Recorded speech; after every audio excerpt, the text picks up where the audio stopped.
Chris, tell us where you're from.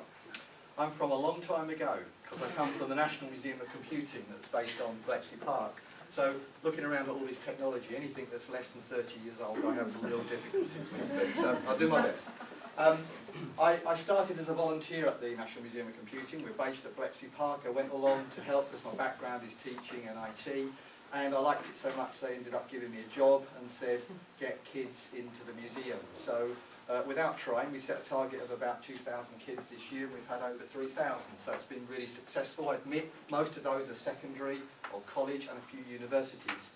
We've got, if you haven't, oh, hands up, who's been to my museum? A few, okay. How many have been to Bletchley Park? Yeah, okay, a few. Well, I think over the summer, let's see a few more faces, please. You've got on your doorstep probably the best collection of the history of computing anywhere in the world. I attended a conference yesterday with people from museums from as far away as Hawaii, the Ukraine, Italy, all sorts of places, and none of them can touch what we have. We have the world's, a rebuild of the world's first computer. We've got Colossus.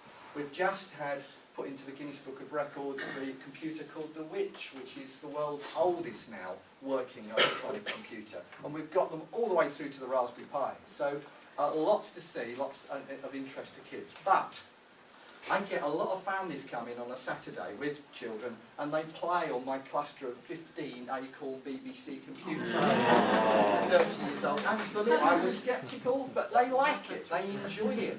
And so, but the problem was that then the mum and dad would say, where do we go next? For so many young people, they want to get into exactly what you've just had explained, into coding, into working with computers in a creative way. The way I always explain it is for too long, too many youngsters have been eating and no one's been cooking. And that's why we need lots more young people coding. And so, to tell parents where to go next, I thought what we'd do is over the summer, we'll have more of a festival at the museum. We'll open up and start to work on little tasters of things that you can do in creative ways with up-to-date equipment, not just the old stuff. So we call it Summer Bites.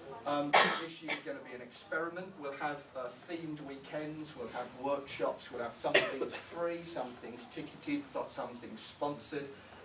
We're going to have bits around music, we'll have lots of Arduinos. We've convinced some company to bring in a £250,000 3D printer, because I want to see what a 3D printer can do. So we're going to have a week of 3D printing.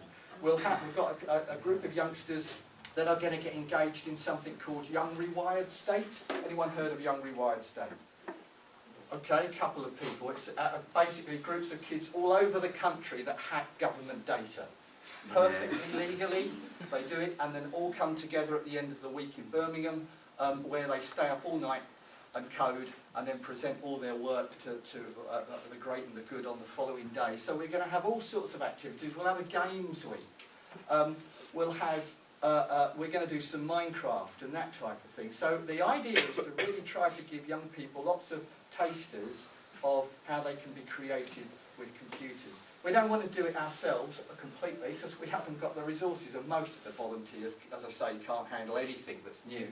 So we want to cooperate and collaborate. It's on your doorstep. If you're interested perhaps to try out a workshop, develop something, work with us, we'd like to hear from you. If you want to pass the message on to young people, admittedly in Milton Keynes, then please do so. Watch our website, and all the details will slowly emerge. I was late today, so I haven't had any leaflets on the table. If I have got some, and I'll get them out somehow. Please come along to the museum if you can. It's part of the community that we're all living in, and we should be proud of it. It's excellent. I couldn't come without some technology.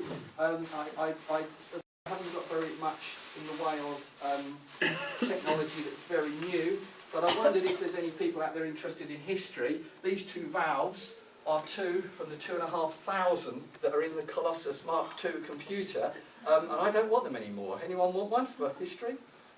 Gentleman at the back. I've got one taker at least.